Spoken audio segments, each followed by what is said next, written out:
BNP যে একটা জননন্দিত রাজনৈতিক দল হয়ে উঠেছে, এটা বেগম খালেদা জিয়ার রাজনৈতিক নেতৃত্বে। আমাদের প্রাক্তন প্রধানমন্ত্রী তিনি বলতে পারেন দেশবাসীকে শোকের সাগরে ভাসিয়ে আজকে তিনি শেষ বিদায় নিয়েছেন।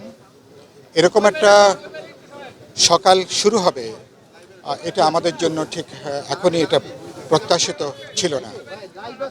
আমি বিপ্লবী ওয়ার্কার্স পার্টির পক্ষ থেকে তার সারা জীবন এবং সংগ্রামী স্মৃতির প্রতি আমাদের গভীর শ্রদ্ধা জ্ঞাপন করি। বিএনপি যে একটা জননন্দিত রাজনৈতিক দল হয়ে উঠেছে, এটা বেগম খালেদা জিয়ার রাজনৈতিক নেতৃত্বে।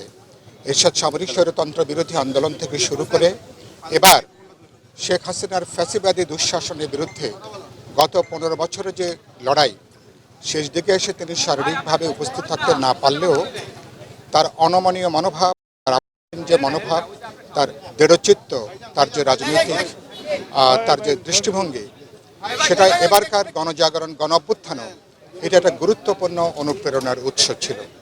যে সময় তাকে আমরা হারিয়েছি, সেই সময়টা বাংলাদেশ একটা গণতান্ত্রিক উত্তরণের পথে।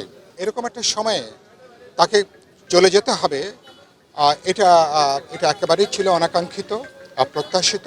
আর তিনি কেবলমাত্র বিএনপি নন, বাংলাদেশে যারা ভোটের অধিকার, গণতান্ত্রিক অধিকারের জন্য যারা দশকের পর দশক লড়াই করছেন, সংগ্রাম করছেন, তিনি তাদের জন্য একটা আইকনিক ব্যক্তিত্ব হিসাবে, একটা অনুপ্রেরণার অফুরন্ত উৎস হিসাবে তিনি ভূমিকা পালন করবেন।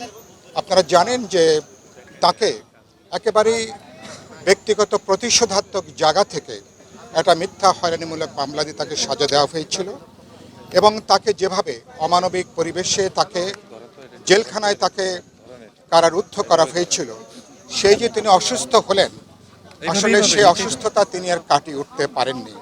ফলে তার এই যে চলে যাওয়ার পেছনে বিগত সরকারেরও নিশ্চয়ই তাদের দায় দায়িত্ব তাদের আছে। কিন্তু যেটা খুবই গুরুত্বপূর্ণ, বেগম খালেদা জিয়ার সঙ্গে এর আগে যখন আমাদের এভার কেয়ার হাসপাতালে দেখা হয়েছে, সাক্ষাৎ হয়েছে, তিনি ব্যক্তিগত প্রতিহিংসার শিকার হলেও তার কথায়, আচরণে, বক্তব্যে কখনো আমরা কোনো ক্ষোভ বিক্ষোভ দেখিনি, কখনো পাল্টা কোনো প্রতিশোধাত্মক কোনো মনোভাব দেখিনি। এটা হচ্ছে তার ব্যক্তিত্বের সবচেয়ে গুরুত্বপূর্ণ জায়গা। আর তিনি কেবল বিএনপি নন, দেশে যারা গণতন্ত্রের লড়াই করছেন, সংগ্রাম করছেন, সকল রাজনৈতিক দল এবং জনগণ, এবং আমি বিশ্বাস করি তিনি সবার যে অভিভাবকতুল্য যে ভূমিকাটা তিনি পালন করে এসেছিলেন, আগামী কয়েক দশক তার শূন্যতা আমাদের রাজনীতির মধ্যে এটা কিন্তু অনুভূত হবে। অনেক চাপ ছিল, হুমকি ছিল, অনেক ধরনের প্রলোভন ছিল, সমস্ত কিছুকে তিনি অস্বীকার করে মোকাবেলা করে শেষ পর্যন্ত তিনি বলতেন একটা সাহসী নেতৃত্বের ভূমিকা তিনি পালন করেছেন। সে কারণের জন্য আগামী অনেক দিন যারা ভবিষ্যতে গণতন্ত্রের জন্য লড়াই করবেন, সংগ্রাম করবেন, গণতন্ত্রের মূল্যবোধের জন্য যারা কথা বলবেন, যে কোনো স্বৈরতন্ত্রের বিরুদ্ধে আগামী যারা আন্দোলন করবেন, তারা সবাই বেগম জিয়ার সাহস থেকে, তার এই দৃঢ়চিত্ত মনোভাব থেকে তারা সেখানে অনুপ্রেরণা তারা সংগ্রহ করবেন। আমি আরেকবার বেগম খালেদা জিয়ার প্রতি গভীর শ্রদ্ধা জানাই।